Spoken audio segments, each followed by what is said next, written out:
Hello welcomes to Ami's farm.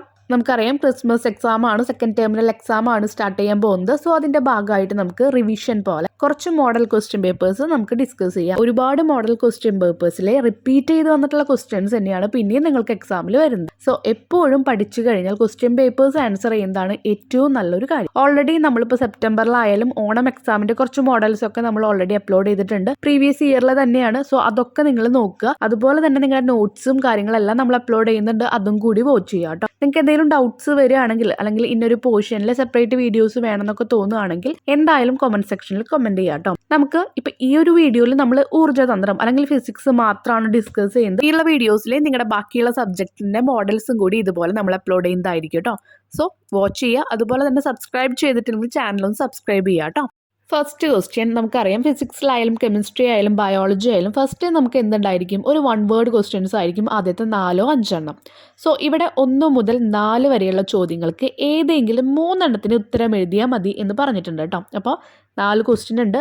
നമ്മുടെ ഓപ്ഷനാണ് ഏതെങ്കിലും 3 എണ്ണം അറ്റൻഡ് ചെയ്താൽ മതി, ഓരോന്നിനും 1 മാർക്ക്. അപ്പോൾ എന്താണ്, 1 വേർഡാണ്. സുഖമായിട്ട് നമുക്ക് ആൻസർ ചെയ്യാം. കാരണം എന്താ, ബ്രാക്കറ്റിൽ അതിൻ്റെ കുറേ ആൻസേഴ്സ് തന്നിട്ടുണ്ട്, അതിൽ നിന്ന് ചൂസ് ചെയ്യാം. ആദ്യത്തെ ക്വസ്റ്റ്യൻ, തന്നിരിക്കുന്നവയിൽ കാന്തത്താൽ ആകർഷിക്കപ്പെടാത്ത പദാർത്ഥം ഏത്? Which of these materials will not be attracted by a magnet? കാന്തം നമുക്കറിയാം, അത് എന്തൊക്കെ അട്രാക്റ്റ് ചെയ്യുമെന്ന് നമുക്കറിയാം. എന്തിനാണ് അട്രാക്റ്റ് ചെയ്യാത്തത്, അതാണ് ഇവിടെ മാർക്ക് ചെയ്യേണ്ടത് കേട്ടോ. നിക്കൽ, അയേൺ, കൊബാൾട്ട്, ഇത് 3ഉം എന്താണ്, അയേൺ അട്രാക്റ്റ് ചെയ്യുന്നതാണ്. കാരണം ഒരു അയേൺ അല്ലെങ്കിൽ ഒരു ഇരുമ്പ് അല്ലെങ്കിൽ ഒരു കാന്തം ഉണ്ടാക്കണമെങ്കിൽ നമുക്ക് ആവശ്യമുള്ളതാണ് അൽനിക്കോ എന്ന് പറഞ്ഞ പദാർത്ഥം. അലുമിനിയം, നിക്കൽ, അതുപോലെ കൊബാൾട്ട്. അപ്പോൾ ഇത് 3ഉം കാന്തം ഉണ്ടാക്കാൻ ഉപയോഗിക്കുന്നുണ്ടെങ്കിൽ അതെന്തായിരിക്കും, അതിനൊരു ആകർഷണ സ്വഭാവം ഉണ്ടായിരിക്കും. അപ്പോൾ ഇതിൽ നിക്കലും ഉണ്ട്, പിന്നെ എന്തുണ്ട്, കൊബാൾട്ടും ഉണ്ട്. ഇനി അയേൺ, ഇരുമ്പ് എന്ന് പറഞ്ഞത് നമുക്ക് ഒന്നും നോക്കണ്ട, എന്തായാലും മാഗ്നറ്റിക് കാന്തം അവിടെ അട്രാക്ട് ചെയ്യും. പിന്നെയുള്ളത് കോപ്പറാണ്, ചെമ്പ്. അതെന്തായാലും കാന്തം അട്രാക്ട് ചെയ്യില്ല. കോപ്പറാണ്, ചെമ്പാണ് answer. Second question, which of the following statement is true about mirror? താഴെ കൊടുത്തിരിക്കുന്ന ദർപ്പണങ്ങളെ സംബന്ധിച്ച പ്രസ്താവനകൾ ശരിയായിട്ടുള്ളത് ഏത്? അപ്പോൾ ഏതാണ് കറക്റ്റ് അത് മാത്രം നമ്മൾ ടിക്ക് ചെയ്യാം കേട്ടോ. ആദ്യത്തെ, radius of curvature of a spherical mirror is half of its focal length. ഒരു ഗോളീയ ദർപ്പണത്തിലെ വക്രത ആരം അതിൻ്റെ ഫോക്കസ് ദൂരത്തിൻ്റെ പകുതിയായിരിക്കും. രണ്ടാമത്തത്, image formed by a convex mirror is always virtual. Convex ദർപ്പണങ്ങൾ രൂപപ്പെടുത്തുന്ന പ്രതിബിംബങ്ങൾ എല്ലായ്പ്പോഴും മിഥ്യയായിരിക്കും. Third one, the light rays parallel to principal axis of a convex mirror converges to its principal focus after reflection. Convex ദർപ്പണത്തിൻ്റെ മുഖ്യ അക്ഷത്തിന് സമാന്തരമായി പതിക്കുന്ന പ്രകാശരശ്മികൾ പ്രതിപതനത്തിനു ശേഷം മുഖ്യ ഫോക്കസിലേക്ക് കേന്ദ്രീകരിക്കുന്നു. ഇതിൽ ആദ്യം പറഞ്ഞ പോയിന്റ് തെറ്റാണ്. ആദ്യത്തെ പോയിന്റ് എന്തായിരുന്നു, ഒരു ഗോളീയ ദർപ്പണത്തിലെ വക്രത ആരം അതിൻ്റെ ഫോക്കസ് ദൂരത്തിൻ്റെ പകുതിയായിരിക്കും. Radius of a curvature of a spherical mirror is half of its focal length എന്നാണ് പറഞ്ഞിരിക്കുന്നത്. പക്ഷേ റേഡിയസ് ഓഫ് കർവേച്ചർ അല്ലെങ്കിൽ ഒരു ഗോളീയ ദർപ്പണത്തിൻ്റെ വക്രത ആരെന്ന് പറയുന്നത് എന്താണ്, പ്രിൻസിപ്പൽ ആക്സിസിൻ്റെ പകുതിയാണ്, മുഖ്യ അക്ഷത്തിൻ്റെ പകുതി. നമുക്ക് ആ പിക്ചറിൽ നോക്കിയാൽ തന്നെ വളരെ കറക്റ്റായിട്ട് അത് മനസ്സിലാവാൻ പറ്റും കേട്ടോ. അതുകൊണ്ടാണ് 2 പിക്ചർ ഇതുപോലെ വരച്ചു വെച്ചിരിക്കുന്നത്. ആ പ്രിൻസിപ്പൽ ആക്സിസിൻ്റെ വര കണ്ട താഴെ ഏരോക്കി ഇട്ടിരിക്കുന്നത് മുഖ്യ അക്ഷം, അതിൻ്റെ പകുതിയാണ് റേഡിയസ് ഓഫ് കർവേച്ചർ അല്ലെങ്കിൽ വക്രത ആരം എന്ന് പറയുന്നത്. അപ്പോൾ ഇവിടെ പറഞ്ഞ ഫസ്റ്റത്തെ പോയിന്റ് തെറ്റാണ്. ഇനി സെക്കൻഡ് പോയിന്റ് നോക്കാം. Image formed by a convex mirror is always virtual. Convex ദർപ്പണങ്ങൾ രൂപപ്പെടുത്തുന്ന പ്രതിബിംബങ്ങൾ എല്ലായ്പ്പോഴും മിഥ്യയായിരിക്കും. ഈ കോൺവെക്സ് മിററിൻ്റെ ഒരു പ്രത്യേകത എന്താണെന്ന് വെച്ചാൽ, നമ്മൾ കാണുന്ന പിക്ചർ അത് ചെറുതായിട്ടാണ് കോൺവെക്സ് മിററിൽ നമുക്ക് കാണിക്കുക. ഇപ്പോൾ ഈ പിക്ചർ തന്നെ നോക്കിയാൽ മനസ്സിലാവും, ഒബ്ജക്റ്റ് എന്ന് നമ്മളവിടെ എഴുതിയിട്ടുണ്ട്. ഓക്കെ, ആ വലിയ കറുത്ത ഏരോ ആണ് നമ്മുടെ ഒബ്ജക്റ്റ്, നമ്മുടെ വസ്തു. അത് ആ മിററിൽ തട്ടുമ്പോൾ, മിറർ എവിടെയാണ്, ആ ഒരു ഷേപ്പ് പോലെ കാണുന്നില്ല, അതാണ് മിററിൻ്റെ ആ ഒരു സിമ്പൽ.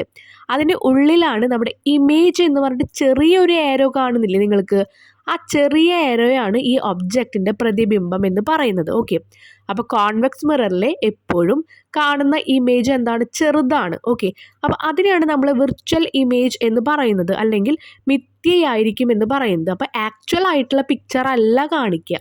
മനസ്സിലായല്ലോ? അപ്പോൾ രണ്ടാമത്തത് എന്താണ്, ശരിയാണ്, പറഞ്ഞ കാര്യങ്ങൾ കറക്റ്റാണ്.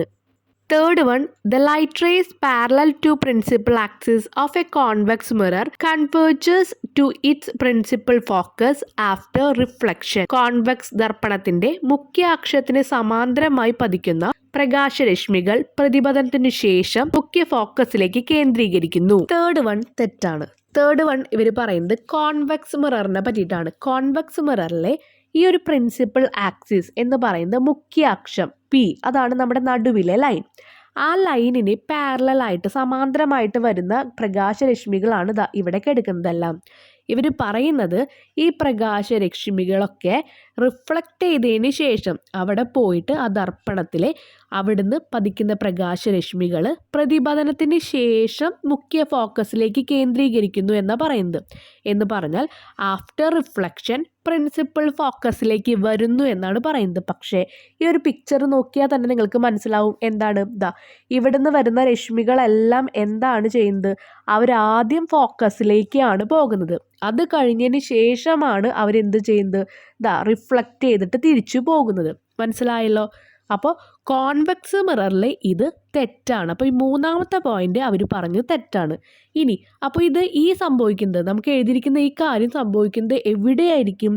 കോൺകേവ് മിററിലായിരിക്കും. ഇതിലിവർ പറഞ്ഞ കാര്യം ഇതായിരുന്നു, ആഫ്റ്റർ റിഫ്ലക്ഷൻ ആണ് പ്രിൻസിപ്പൽ ഫോക്കസിലേക്ക് വരുന്നതെന്ന്. പക്ഷെ നമ്മൾ കോൺവെക്സ് മിററിൽ പറഞ്ഞു ഇത് തെറ്റാണെന്ന്. എന്തായിരുന്നു? പ്രതിപതനത്തിന് ശേഷമാണ് മുഖ്യ ഫോക്കസിലേക്ക് കേന്ദ്രീകരിക്കുന്നു എന്ന്. കോൺവെക്സിൽ എങ്ങനെയായിരുന്നു? ഒന്നും കൂടി പറഞ്ഞുതരാം. കോൺവെക്സിൽ ഇത് ആദ്യം വരുന്നത് ഫോക്കസിലേക്കാണ്. ഓക്കെ, എല്ലാ റേസും ആദ്യം വരുന്നത് ഫോക്കസിലേക്ക്, അതിന് ശേഷമാണ് റിഫ്ലക്ഷൻ നടക്കുന്നത്, പ്രതിപതനം നടക്കുന്നത്. പക്ഷെ കോൺകേവിൽ ഇവർ പറഞ്ഞ കാര്യം കറക്റ്റാണ്. ആദ്യം എന്താണ് ചെയ്യുന്നത്? ആദ്യം പ്രതിപതനം, ആദ്യം റിഫ്ലക്ഷൻ നടക്കുന്നു, എന്നിട്ട് ഫോക്കസിൽ എന്ത് ചെയ്യുന്നു? കേന്ദ്രീകരിക്കുന്നു. അപ്പോൾ ഇവർ പറഞ്ഞ കാര്യം കോൺവെക്സ് ദർപ്പണത്തിൽ അല്ലെങ്കിൽ കോൺവെക്സ് മിററിലല്ല വരുന്നത്, അത് കോൺകേവ് മിററിലാണ്. അപ്പോൾ കോൺകേവ് മിററിൽ വരുന്നതും കോൺവെക്സ് മിററിൽ വരുന്നതും മനസ്സിലായല്ലോ. അപ്പോൾ മൂന്നാമത്തെ തെറ്റാണ്. അപ്പോൾ സെക്കൻഡ് വണ്ണിലെ ആൻസർ എന്ന് പറയുന്നത് രണ്ടാമത്തെയാണ് കേട്ടോ. തേർഡ് വൺ, ഒരു കോൺകേവ് ദർപ്പണത്തിന്റെ പോളിലേക്ക് മുഖ്യ അക്ഷവുമായി 40 ഡിഗ്രി കോണളവിൽ ഒരു പ്രകാശരശ്മി പതിക്കുന്നു എങ്കിൽ പ്രതിപതന കോൺ എത്രയായിരിക്കും? Find the angle of reflection if a ray of light is incident on a concave mirror at the pole, making an angle 40 degree to the principal axis. ഇവിടെ നമ്മൾ മനസ്സിലാക്കേണ്ട കാര്യം, കോൺകേവോ കോൺവെക്സോ, കോൺകേവ് മിററോ അല്ലെങ്കിൽ കോൺവെക്സ് മിററോ, കോൺവെക്സ് ദർപ്പണമോ കോൺകേവ് ദർപ്പണമോ ഏതുമായിക്കോട്ടെ, ഏത് മിററിൻ്റെ ആണെങ്കിലും അതിൻ്റെ പോളിലേക്കാണ് അതിൻ്റെ പ്രകാശരശ്മി അല്ലെങ്കിൽ റേ ഓഫ് ലൈറ്റ് വരുന്നതെങ്കിൽ അവിടെ നമ്മൾ മനസ്സിലാക്കേണ്ട കാര്യം എന്താണ്? അവിടെ വന്ന് പതിക്കുന്ന ആ ഒരു ലൈറ്റിനെ നമ്മൾ പറയുന്നതാണ് ഇൻസിഡൻറ്റ് റേ എന്ന് പറയുന്നത്. ഓക്കെ, പതനകോൺ. ഇനി അവിടെ തട്ടി തിരിച്ചു പോകുന്നതിന് നമ്മൾ പറയുന്നതാണ് എന്ത്? ആംഗിൾ ഓഫ് റിഫ്ലക്ഷൻ അല്ലെങ്കിൽ പ്രതിപതന കോൺ എന്ന് പറയുന്നു. അപ്പോൾ ഇങ്ങനെ വരുന്നൊരു സിറ്റുവേഷനിൽ പോളിലേക്കാണ് ഈ ഒരു ലൈറ്റ് വരുന്നതെന്ന് വിചാരിക്കുക. ആ ഒരു ദർപ്പണത്തിൻ്റെ പോളിലേക്കാണ് പ്രകാശം വരുന്നതെങ്കിൽ അവിടെയുള്ള ആ ഒരു പതനകോണും പ്രതിപതനകോണും സെയിം ആയിരിക്കും. Angle of incident equal to angle of reflection. അപ്പോൾ ഇത് പോളിലേക്കാണ് വരുന്നത് കറക്റ്റ് ക്വസ്റ്റ്യനിലുണ്ട്. അപ്പോൾ ഈ 40 ഡിഗ്രി തന്നെയായിരിക്കും എന്ത്? റിഫ്ലക്ഷൻ്റെ ആംഗിളും എന്ന് പറഞ്ഞാൽ പ്രതിപതനത്തിൻ്റെ ആംഗിളും. ഞാൻ അതിൻ്റെ എക്സ്പ്ലനേഷൻ വിശദീകരണം കൂടി കൊടുക്കുന്നുണ്ട്. വൺ വേർഡ് ആണ് അറിയാൻ, നമുക്ക് ആ ഒരു ആൻസർ മാത്രം എഴുതിയാൽ മതി. പക്ഷേ ഈ ഒരു റിവിഷൻ ടൈമിൽ എല്ലാം പഠിച്ചു പോകാൻ വേണ്ടിയിട്ടാണ് ഒന്നും കൂടി എക്സ്പ്ലെയിൻ ചെയ്ത് പറയുന്നത് കേട്ടോ. അപ്പോൾ ഇപ്പോൾ പറഞ്ഞ കാര്യങ്ങൾ തന്നെ നമ്മളൊന്ന് എഴുതിയേക്കാണ്. If a ray of light is incident on a concave mirror or convex mirror at the pole, then angle of incident equal to angle of reflection. ഒരു കോൺകേവ് ദർപ്പണത്തിലോ കോൺവെക്സ് ദർപ്പണത്തിലോ ഒരു പ്രകാശരശ്മി അതിൻ്റെ പോളിലേക്കാണ് പതിക്കുന്നതെങ്കിൽ അതിൻ്റെ പതനകോണും പ്രതിപതനകോണും തുല്യമായിരിക്കും. നെക്സ്റ്റ് ഫോർത്ത് ക്വസ്റ്റ്യൻ, താഴെ തന്നിരിക്കുന്നവയിൽ വ്യാപക മർദ്ദത്തിൻ്റെ യൂണിറ്റ് ഏത്? Which of the following is the unit of thrust? നമുക്കറിയാം ന്യൂട്ടൺ ആണ്, സിമ്പിളാണ്, ന്യൂട്ടൺ ആണ്. അപ്പം നമ്മൾ N എന്നാണ് കൊടുത്തിരിക്കുന്നത്. നെക്സ്റ്റ് ഇനി അടുത്ത ഒരു ഘട്ടത്തിലേക്ക് കിടക്കുകയാണ് കേട്ടോ. Answer any 4 question from 5 to 9. Each question carry 2 score. അപ്പോൾ 2 മാർക്ക് വെച്ചിട്ടാണ് 5 തൊട്ട് 9 വരെയുള്ള ക്വസ്റ്റ്യൻസ് ഉണ്ട്. അതിൽ 4 നിങ്ങളോട് അറ്റൻഡ് ചെയ്താൽ മതി എന്ന് പറഞ്ഞിട്ടുണ്ട്. നമുക്ക് എല്ലാതും ആൻസർ ചെയ്ത് പോവാം. Fifth question, a magnetized hacksaw blade is cut into pieces as shown in the figure. ഇതൊക്കെ നമ്മുടെ ചാപ്റ്ററിലുള്ള ക്വസ്റ്റ്യൻസ് ആണ് കേട്ടോ. അപ്പോൾ ആദ്യം നമ്മുടെ കയ്യിൽ ഒരു ഹാക്സോ ബ്ലേഡ് തന്നിട്ടുണ്ട്, നമുക്കറിയാം മുറിക്കാനൊക്കെ ഉപയോഗിക്കുന്നില്ലേ, അത് തന്നെ. അതെന്താണ്, അതിനൊരു മാഗ്നറ്റ് കണ്ടീഷൻ ഉണ്ടല്ലോ, ഇരുമ്പിനോടൊരു ആകർഷണം ഉണ്ടാകും. ഇതൊരു ഇരുമ്പ് തന്നെയാണ്. അപ്പോൾ അത് നമ്മളൊരു 3 കഷ്ണമായിട്ട് കട്ട് ചെയ്ത് വെച്ചിട്ടുണ്ട്. Find the polarity of the edges B and D. കാന്തവൽക്കരിക്കപ്പെട്ട ഒരു ഹാക്സോ ബ്ലേഡ് കഷ്ണങ്ങളാക്കി മുറിച്ച് മാറ്റിയിരിക്കുന്നു, ചിത്രീകരിച്ചിരിക്കുന്നു. അപ്പോൾ ഇതിൽ ധ്രുവത കണ്ടുപിടിക്കാനാണ് ആദ്യത്തെ ക്വസ്റ്റ്യൻ കേട്ടോ. നമുക്കറിയാം ഏതൊരു മാഗ്നറ്റ് ആയാലും അല്ലെങ്കിൽ മാഗ്നറ്റിൻ്റെ ആ ഒരു പ്രോപ്പർട്ടി ഉള്ളതായാലും അതിനെ നമ്മൾ കട്ട് ചെയ്യുമ്പോൾ അതിന് നോർത്ത് സൗത്ത് എന്ന് പറഞ്ഞിട്ടുള്ള 2 ധ്രുവതകൾ അല്ലെങ്കിൽ 2 പൊളാരിറ്റി ഉള്ള സൈഡ്സ് ഉണ്ടായിരിക്കും. അത് നമുക്ക് എപ്പോഴും അറിയാം, നോർത്ത് സൗത്ത് എന്നുള്ള രീതിയിലാണ് അതിനെ കട്ട് ചെയ്യുമ്പോൾ അതിൻ്റെ ഭാഗങ്ങൾ മാറുന്നത്. ഓക്കെ, അപ്പോൾ ഞാൻ അവിടെ എഴുതി വെച്ചിട്ടുണ്ട്, എത്ര പീസസ് ആയിട്ട് നമ്മൾ കട്ട് ചെയ്താലും അതിനുണ്ടാവുന്ന 2 ഭാഗങ്ങളാണ്. ഒന്ന് നോർത്ത് പോൾ ഉത്തര ധ്രുവം, സെക്കൻഡ് വൺ സൗത്ത് പോൾ ദക്ഷിണ ധ്രുവം. അപ്പോൾ ഉത്തര ധ്രുവം അല്ലെങ്കിൽ നോർത്ത് പോളിന് N എന്ന് മാർക്ക് ചെയ്തിട്ടുണ്ട്, സൗത്ത് പോൾ അല്ലെങ്കിൽ ദക്ഷിണ ധ്രുവം S എന്ന് മാർക്ക് ചെയ്തിട്ടുണ്ട്.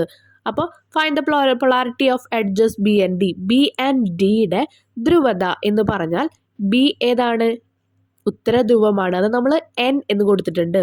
ഇനി ഡി എന്ന് പറയുന്നത് എന്താണ്, അതും ഉത്തര ധ്രുവമാണ്, അതും നമ്മൾ N എന്ന് കൊടുത്തിട്ടുണ്ട്. ഓക്കെ, അതെന്താണ്, ആ ഒരു ഹാക്സോ ബ്ലേഡിൻ്റെ ആദ്യം തുടക്ക ഭാഗമാണ് വരുന്നത്, അതെപ്പോഴും ഉത്തര ധ്രുവം അല്ലെങ്കിൽ നോർത്ത് പോൾ N ആയിരിക്കും.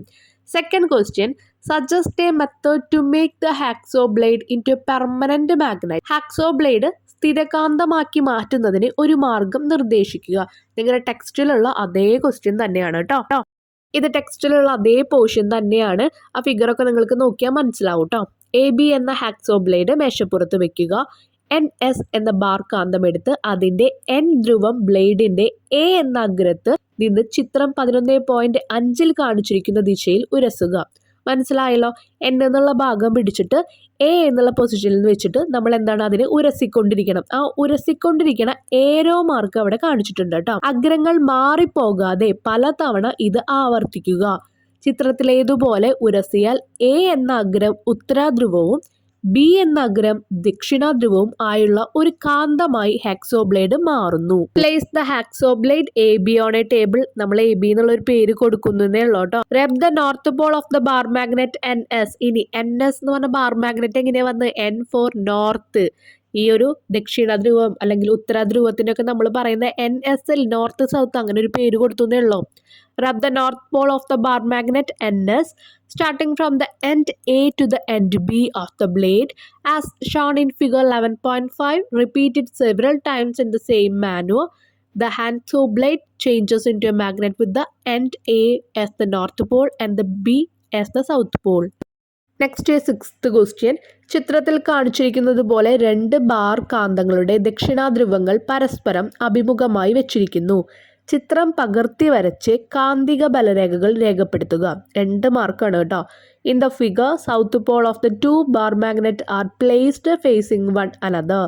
Redraw the figure and illustrate the magnetic field line. നമുക്ക് അറിയാവുന്ന കാര്യമാണ്, നോർത്തും അതുപോലെ സൗത്തും എന്ന് പറഞ്ഞാൽ ദക്ഷിണ ധ്രുവം ഒരു ദക്ഷിണ ധ്രുവവും അടുത്തത് ഉത്തരാധ്രുവം ഇങ്ങനെ 2 ആൾക്കാർ ഒരുമിച്ച് വന്നു കഴിഞ്ഞാൽ അവരെന്ത് ചെയ്യും, വികർഷണമാണ് ചെയ്യുക, റിപ്പല്ലാണ് ചെയ്യുക. അവരൊരിക്കലും അട്രാക്റ്റ് ചെയ്യും, ആകർഷിക്കില്ല.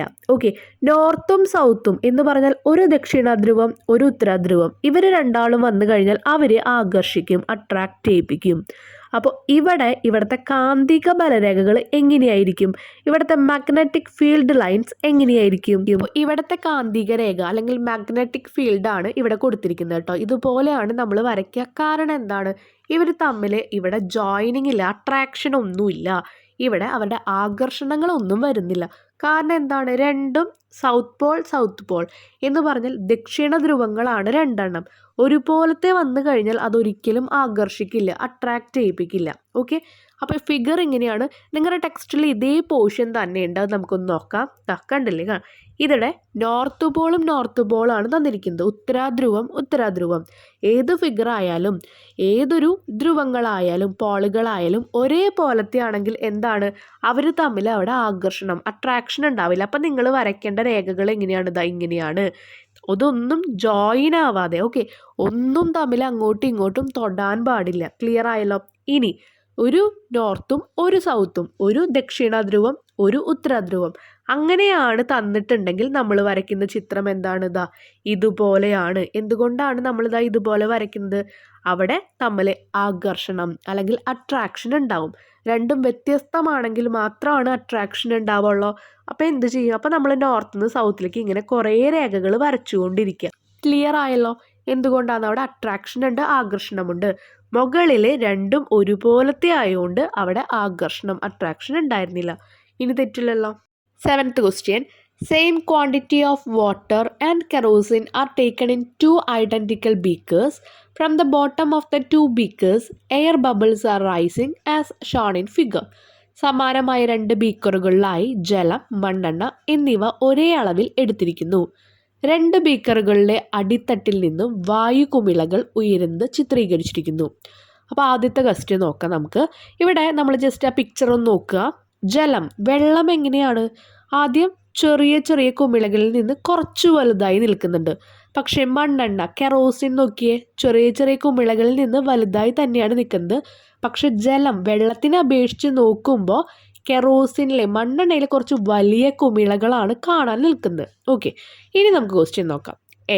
മുകളിലേക്ക് ഉയരുന്തോറും 2 ബീക്കറുകളുടെയും വായുകുമിളകളുടെ വലുപ്പം കൂടുന്നതിനുള്ള കാരണം എന്ത്?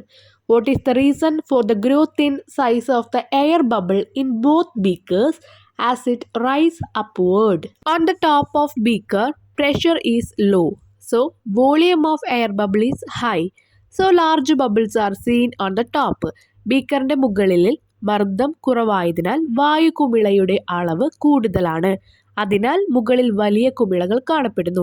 അപ്പോൾ ഉയരം കൂടുന്തോറും എന്താണ്? പ്രഷർ കുറയാണ്. ഓക്കെ, അങ്ങനെ പ്രഷർ കുറയുമ്പോൾ അവിടെ വോളിയം, വ്യാപ്തം എന്ത് ചെയ്യും? കൂടും.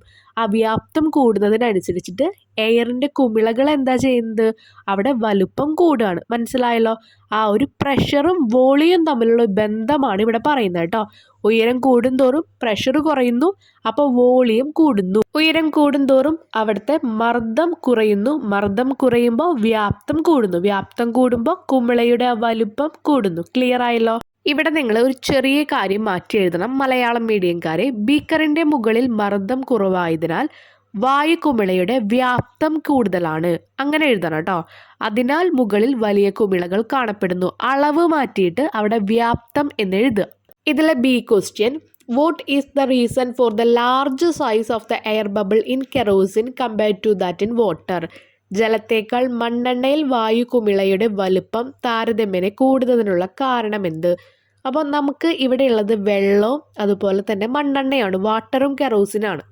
ഇവരെ കമ്പയർ ചെയ്യുന്ന അല്ലെങ്കിൽ ഇവരെ താരതമ്യം ചെയ്യാൻ പറ്റുന്ന എന്തെങ്കിലും കാര്യങ്ങൾ നമ്മൾ പഠിച്ചിട്ടുണ്ടോ എന്ന് നോക്കണം. നമ്മൾ പഠിച്ചിട്ടുണ്ട് ഡെൻസിറ്റി, സാന്ദ്രത. ഈ സാന്ദ്രത ഇവിടെ കൊണ്ടുവന്ന് കഴിഞ്ഞാൽ ഇത് എന്തുകൊണ്ടാണ് വലുപ്പം കൂടുതൽ എന്ന് നമുക്ക് പറയാൻ പറ്റുമോ എന്ന് നോക്കണം.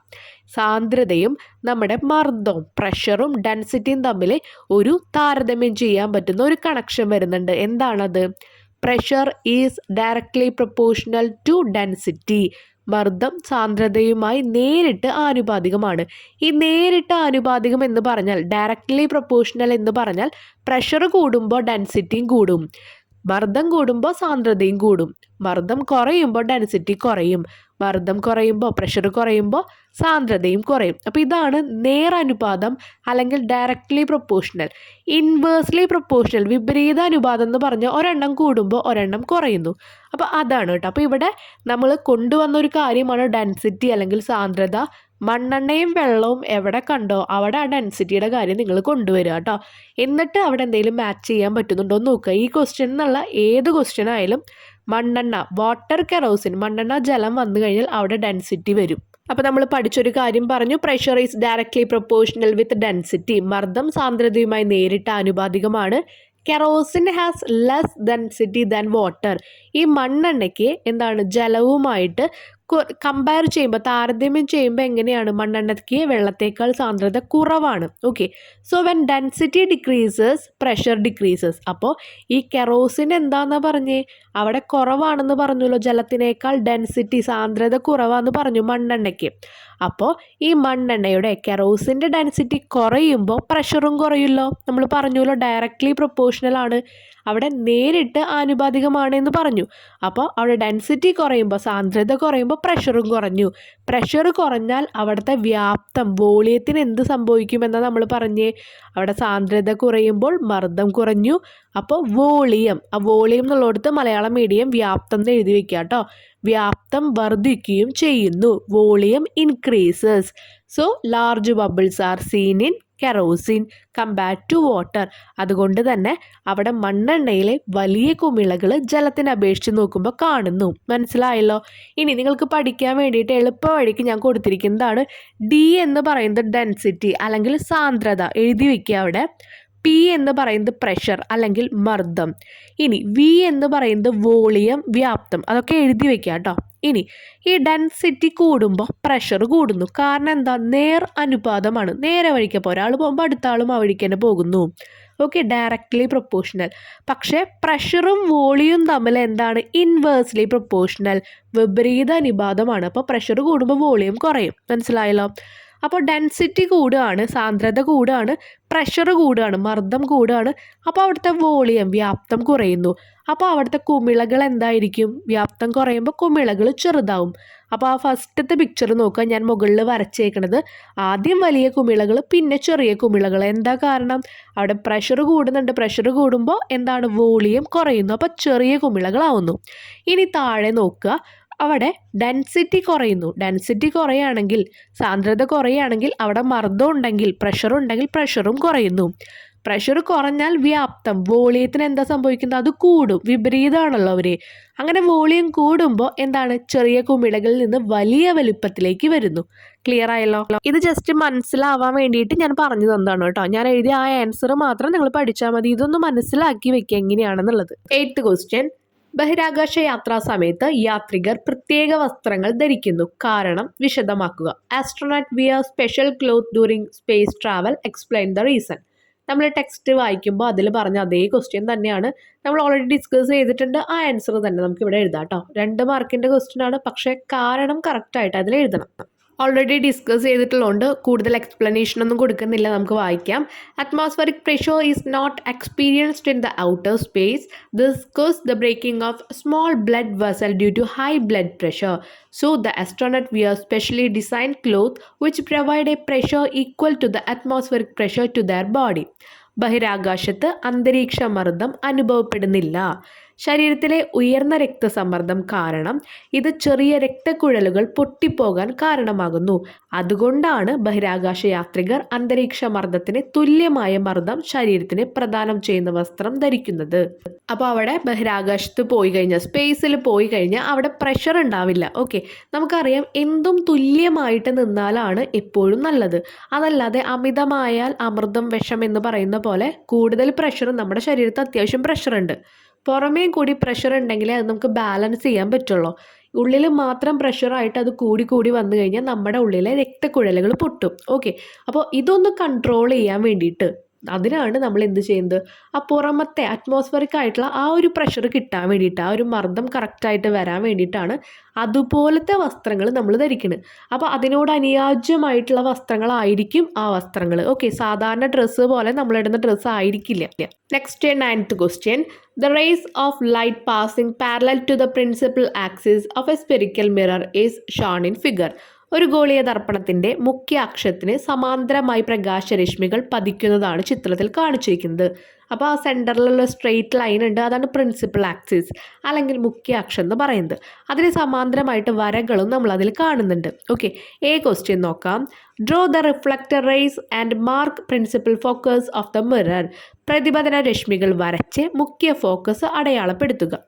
ഒരു ഗോളീയ ദർപ്പണം അല്ലെങ്കിൽ ഒരു സ്പെരിക്കൽ മിററിൽ ഉള്ളത് തന്നെയാണ് ഈ കോൺകേവ് ദർപ്പണമായാലും കോൺവെക്സ് ദർപ്പണമായാലും. കോൺകേവ് മിററും കോൺവെക്സ് മിററും ഈ സ്ഫെരിക്കൽ മിററിൻ്റെ അല്ലെങ്കിൽ ഗോളീയ ദർപ്പണത്തിൻ്റെ 2 ടൈപ്പാണ്. ഓക്കെ, അപ്പോൾ ഇവിടെ തന്നിരിക്കുന്ന ആ ഒരു പിക്ചറിലെ പ്രതിപതന കോൺ അല്ലെങ്കിൽ റിഫ്ലക്റ്റർ റേസ് ആണ് നമുക്ക് വരയ്ക്കേണ്ടത്. അപ്പോൾ ഇവിടെ തന്നിരിക്കുന്ന പിക്ചർ കോൺകേവ് മിററിൻ്റെ ആണ്, കോൺകേവ് ദർപ്പണത്തിൻ്റെ ആണ് അവിടെ തന്നിരിക്കുന്ന പിക്ചർ. ഓക്കെ, അത് കോൺകേവ് മിറർ എങ്ങനെയാണ്, കോൺവെക്സ് മിറർ എങ്ങനെയാണെന്നുള്ളത് നിങ്ങൾ ആദ്യം അറിഞ്ഞിരിക്കണം. എപ്പോഴാണ് അതിൻ്റെ രീതികൾ റിഫ്ലക്റ്റർ റേസ് ഒക്കെ വരയ്ക്കാൻ പറ്റുള്ളൂ കേട്ടോ. അപ്പോൾ കോൺകേവ് മിറർ ആയതുകൊണ്ട് ഇത് അവിടെ തന്നിരിക്കുന്ന പിക്ചറിലാണ് കറക്റ്റ് ആൻസർ. ആ റിഫ്ലക്റ്റർ റേസ് വരുന്നു, ആ മിററിൽ തട്ടിയതിന് ശേഷം അതെങ്ങോട്ട് പോകണു, ഫോക്കസിലേക്ക് പോകുന്നു. എന്നിട്ട് പിക്ചർ നമുക്ക് അവിടെ കാണുന്നു. ക്ലിയർ ആയല്ലോ. ഇനി കോൺവെക്സ് മിററിൽ എങ്ങനെയാണെന്നുള്ളത് നിങ്ങളുടെ ടെക്സ്റ്റിലുണ്ട്, നിങ്ങളത് നോക്കുക. ഓക്കെ, ഈ ക്വസ്റ്റ്യനിൽ ജസ്റ്റ് സ്ഫെരിക്കൽ മിറർ അല്ലെങ്കിൽ ഗോളീയ ദർപ്പണം എന്നേ പറഞ്ഞിട്ടുള്ളൂ. അവിടെ തന്നിരിക്കുന്ന പിക്ചറിലാണ് നമുക്ക് മനസ്സിലായത് കോൺകേവ് മിററിൻ്റെ ആണ് വരയ്ക്കേണ്ടതെന്ന്.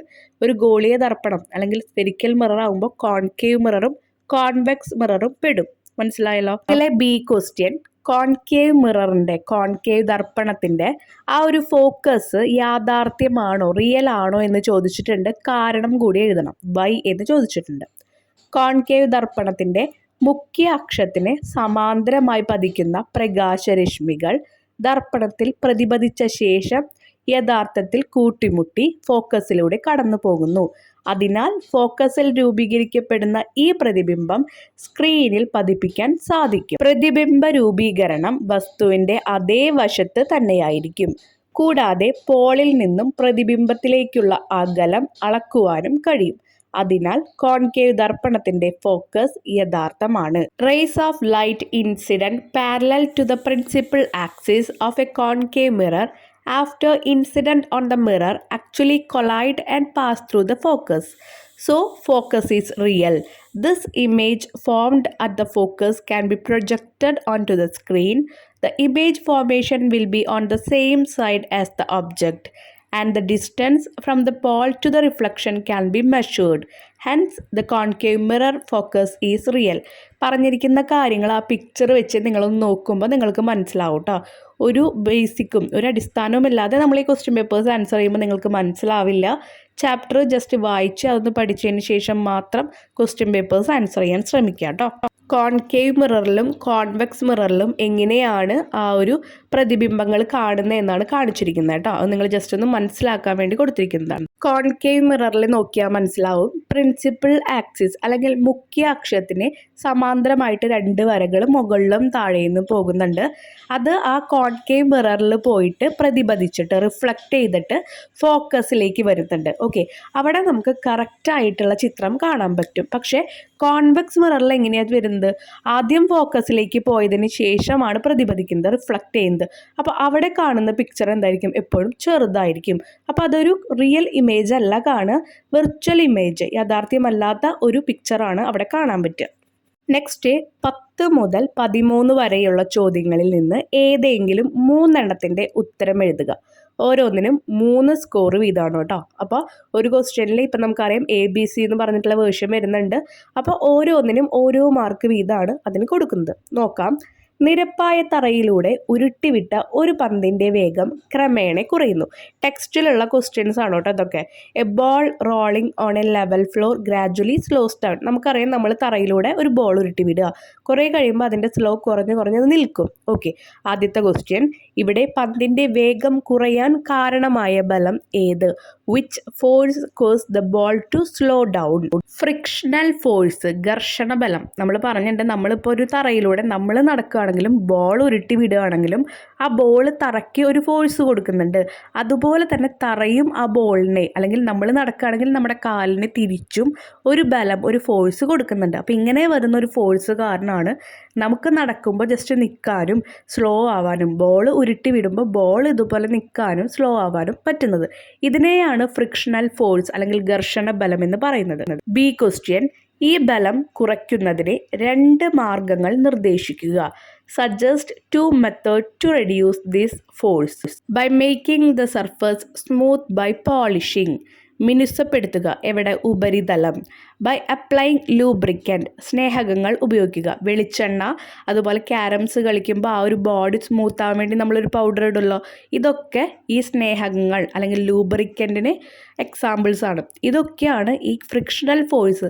ഈ ക്യാരംസ് കളിക്കുമ്പോൾ അതിലും ഉണ്ടായിരിക്കും എന്ത്, ഈ ഒരു ഫ്രിക്ഷണൽ ഫോഴ്സ്. അപ്പോൾ അതൊന്ന് സ്മൂത്ത് ആവാൻ വേണ്ടിയിട്ട് ഉപയോഗിക്കുന്നതാണ് ലൂബ്രിക്കൻസ്, സ്നേഹകങ്ങൾ. മനസ്സിലായല്ലോ? അപ്പോൾ എന്തൊക്കെ കാര്യങ്ങൾ യൂസ് ചെയ്തിട്ടാണ് ഫ്രിക്ഷണൽ ഫോഴ്സ് അല്ലെങ്കിൽ ഘർഷണ ബലം കുറയ്ക്കുക എന്ന്. ഈ പോർഷൻസ് ഒക്കെ ടെക്സ്റ്റിൽ വരുന്ന പോർഷൻസ് ആണ് കേട്ടോ. സി ക്വസ്റ്റ്യൻ, ഇവിടെ അനുഭവപ്പെടുന്നത് ഏതു തരത്തിലുള്ള ബലമാണ്? What type of force is experienced here? സമ്പർക്ക ബലം, സമ്പർക്കരഹിത ബലം, കോണ്ടാക്ട് ഫോഴ്സ് ആണോ നോൺ കോണ്ടാക്ട് ഫോഴ്സ് ആണോ? ഇവിടെ ബോളും ആ ഒരു തറയും ഗ്രൗണ്ടും തമ്മിൽ ഒരു കോണ്ടാക്ട് വരുന്നുണ്ട്. അപ്പോൾ കോണ്ടാക്ട് ഫോഴ്സ് അല്ലെങ്കിൽ സമ്പർക്ക ബലം. നെക്സ്റ്റ് 11th ക്വസ്റ്റ്യൻ ആണ്. എ ബി എന്നിവ രണ്ട് കാന്തിക വസ്തുക്കളാണ്. താഴെ കൊടുത്തിരിക്കുന്ന അവയുടെ സവിശേഷതകൾ വിലയിരുത്തി ചോദ്യങ്ങൾക്ക് ഉത്തരം എഴുതുക. A and B are two magnetic materials. Analyze their property and answer the questions. Bയെ അപേക്ഷിച്ച് A എളുപ്പത്തിൽ കാന്തവൽക്കരിക്കപ്പെടുന്നു.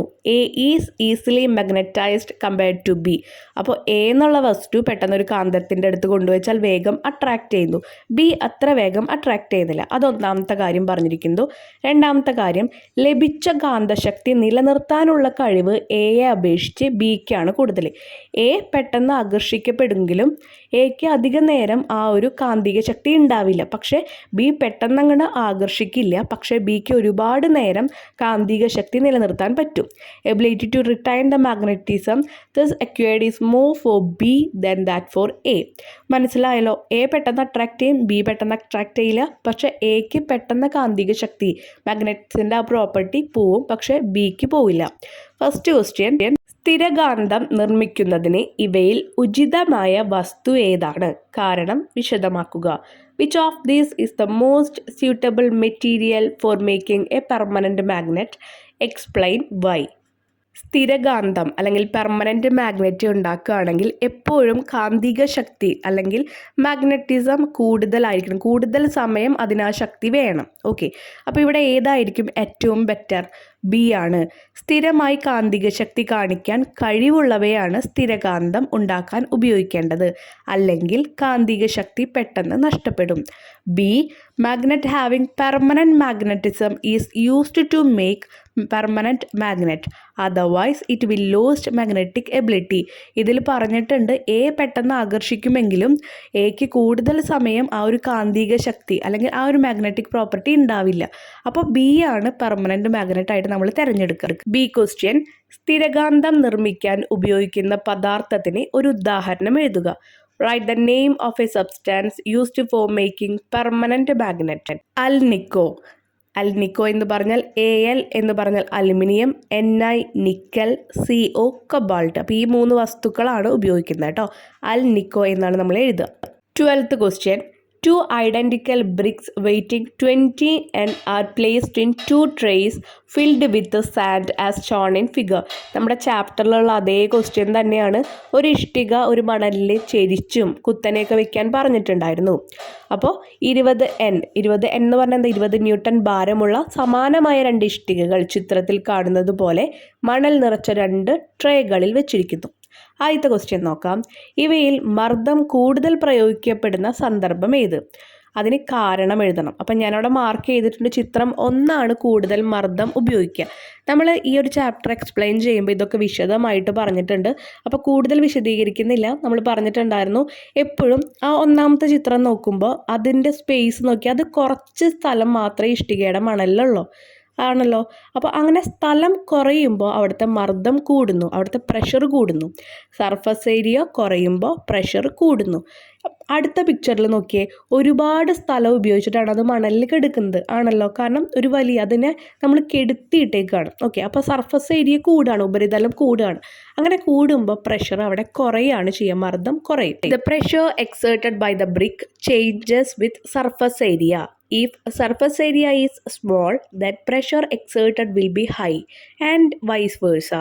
ഇഷ്ടിക ചെലുത്തുന്ന മർദ്ദം ഉപരിതലത്തിനനുസരിച്ച് മാറുന്നു. ഇഷ്ടികയുടെ പ്രതല പരപ്പളവ് കുറയുമ്പോൾ അവിടെ ഉപയോഗിക്കുന്ന മർദ്ദം കൂടുന്നു. നേരെ തിരിച്ചും സംഭവിക്കുന്നു. അപ്പോൾ എയുടെ ആൻസർ മനസ്സിലായല്ലോ. B question, what are the factors that influence pressure? മർദ്ദത്തെ സ്വാധീനിക്കുന്ന ഘടകങ്ങൾ ഏതാണ്? അപ്പോൾ അത് എഴുതണമെങ്കിൽ ഈ മർദ്ദം, പ്രഷർ, അതിൻ്റെ ഇക്വേഷൻ എന്താണെന്ന് നിങ്ങൾ ആദ്യം അറിയണം. പ്രഷറിൻ്റെ ഇക്വേഷനാണ് F/A, ഫോഴ്സ് ബലം ബൈ സർഫസ് ഏരിയ, പ്രതല പരപ്പളവ്. അതിനാണ് നമ്മൾ A എന്ന് കൊടുക്കുന്നത് കേട്ടോ. അപ്പോൾ ഈ ഒരു പ്രഷർ, മർദ്ദത്തെ സ്വാധീനിക്കുന്ന ഘടകങ്ങൾ അല്ലെങ്കിൽ ഇൻഫ്ലുവൻസ് ചെയ്യുന്ന ഫാക്ടേഴ്സ് ഏതൊക്കെയാവും? ബലം ഫോഴ്സ് F, സർഫസ് ഏരിയ പ്രതല പരപ്പളവ് A.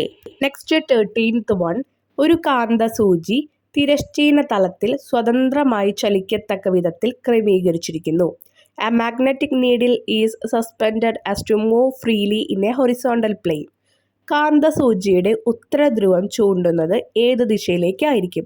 In which direction north pole of the magnetic needle is pointing.